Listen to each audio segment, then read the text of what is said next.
Malappuram കുറ്റിപ്പുറത്ത് nurse ആത്മഹത്യ ചെയ്ത സംഭവത്തിൽ ആശുപത്രി ജനറൽ മാനേജർക്കെതിരെ ഗുരുതര ആരോപണവുമായി മരിച്ച ആമിനയുടെ സഹപ്രവർത്തകർ രംഗത്ത് വന്നു.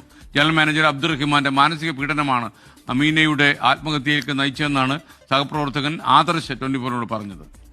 GM ഫസ്റ്റ് 2-3 വട്ടം കോളിലേക്ക് വിളിച്ചിട്ടുണ്ട്. ഒരു വട്ടം കോളിൽ വിളിച്ചിട്ട് അവളോട് ഡ്യൂട്ടി കഴിഞ്ഞ് കയറി പോകാനായിട്ടില്ല എന്നുള്ള രീതിയിൽ സംസാരിച്ചിട്ടുണ്ട്.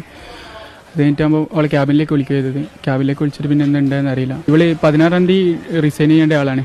അപ്പോൾ 16-ാം തീയതി റിസൈൻ ചെയ്യുന്നതുകൊണ്ടും അവളുടെ OP ആയിരിക്കും ഹാൻഡ് ഓവർ ചെയ്യാൻ പറ്റാത്തതുകൊണ്ടും അത് മാനേജ് ചെയ്യാൻ പറ്റാത്തതിൻ്റെ ഒരു ഇഷ്യൂ ഉള്ളതുകൊണ്ടും അവളെ ഇങ്ങനെ വിളിച്ചിട്ട് ഓരോ രീതിയിൽ പറയലുണ്ട്. ഒരു 1 വീക്കായിട്ട് അവൾ ക്യാബിൻ്റെ ഉള്ളിൽ തന്നെയാണ്. അതിൽ അവൾക്ക് മാനസികമായിട്ട് കുറച്ച് പ്രശ്നങ്ങളുണ്ടായിരുന്നു. ഇത് ഒരേ ദിവസം ഇങ്ങനെ വിളിക്കുക, ചീത്ത പറയുക എന്നുള്ള രീതിയിലായിരുന്നു. ലാസ്റ്റ് വിളിച്ചപ്പോഴും ചീത്ത പറഞ്ഞിട്ടാണ് വിളിച്ചത്. നടപടി ആവശ്യപ്പെട്ട് സഹപ്രവർത്തകർ കുറ്റിപ്പുറം പോലീസിൽ പരാതി നൽകി. സമീർ ബിൻ കരീം മലപ്പുറത്ത് നിന്ന് വിവരങ്ങൾ നൽകുന്നു. സമീർ,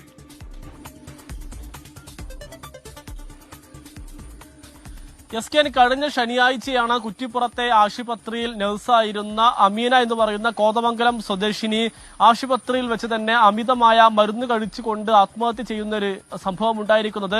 അതിന് പിന്നാലെ ഇന്നലെ ഈ പെൺകുട്ടിയുടെ കുടുംബം ആശുപത്രി മാനേജറായിരിക്കുന്ന അബ്ദുറഹ്മാനെതിരെ ഗുരുതര ആരോപണവുമായി രംഗത്തെത്തിയിരുന്നു. അതിന് പിന്നാലെയാണ് ഇപ്പോൾ ഇവരുടെ സഹപ്രവർത്തകരും സമാനമായ ആരോപണം ഉന്നയിക്കുന്നത്. ഈ കുട്ടിക്കൊപ്പം ജോലി ചെയ്യുന്ന ആദർശ് എന്ന് പറയുന്ന ഒരാളാണ് നമ്മളുമായി സംസാരിച്ചത്. അദ്ദേഹം പറയുന്നത് നിരന്തരം ഈ ജനറൽ മാനേജർ ഈ കുട്ടിയെ മാനസികമായി പീഡിപ്പിച്ചിരുന്നു. അവരുടെ ക്യാബിനിലേക്ക് നിരന്തരമായി വിളിച്ചു വരുത്തി ഷൗട്ട് ചെയ്തിരുന്നു, ശകാരിച്ചിരുന്നു. ഇതൊരു തുടർക്കഥയായിരുന്നു എന്നുള്ളതാണ് ഈ ആദർശ് വ്യക്തമാക്കുന്നത്. നേരത്തെ പലതവണ ഇത്തരം സംഭവങ്ങൾ ആവർത്തിച്ചിട്ടുണ്ട്. ഈ മാനേജറുടെ ഭാഗത്ത് നിന്ന് അമീനക്ക് മാത്രമല്ല ആശുപത്രിയിലെ മുഴുവൻ സ്റ്റാഫുകൾക്കും സമാനമായ അനുഭവമുണ്ട് എന്നുള്ളതാണ് ഈ വിദ്യാർത്ഥി വ്യക്തമാക്കുന്നത്. ഇതിന്റെ അടിസ്ഥാനത്തിൽ ഈ മാനേജർക്കെതിരെ നടപടി ആവശ്യപ്പെട്ടുകൊണ്ട് കുറ്റിപ്പുറം പോലീസിൽ സഹപ്രവർത്തകർ പരാതി നൽകിയിരിക്കുകയാണ്. ഈ മരണം സംഭവിക്കുന്ന ദിവസം അന്ന് ഉച്ചയ്ക്ക് 2:45 ഈ പെൺകുട്ടിയെ ഈ അമിത മരുന്ന് കഴിച്ച രീതിയിൽ ആശുപത്രിയുടെ മുകൾ നിലയിൽ കാണുന്ന ഒരു സാഹചര്യം ഉണ്ടായത്. അതിന് തൊട്ട് മുൻപ് വരെ ഈ പെൺകുട്ടിയെ സഹപ്രവർത്തകർ കണ്ടിരുന്നു. പിന്നീട് ഈ ക്യാബിനിലേക്ക് ഈ മാനേജർ വിളിക്കുന്നു. അതിന് പിന്നാലെ പെൺകുട്ടി കരഞ്ഞിരിക്കുന്നതാണ് കണ്ടത്. അതിനുശേഷമാണ് ഈ ഒരു അമിത മരുന്ന് കഴിച്ച് ഒരു അപകടത്തിലേക്ക് പോകുന്ന ഒരു സാഹചര്യം ഉണ്ടായത് എന്നുള്ളതാണ് ഇതുമായി ബന്ധപ്പെട്ട് സഹപ്രവർത്തകർ വ്യക്തമാക്കുന്നത്.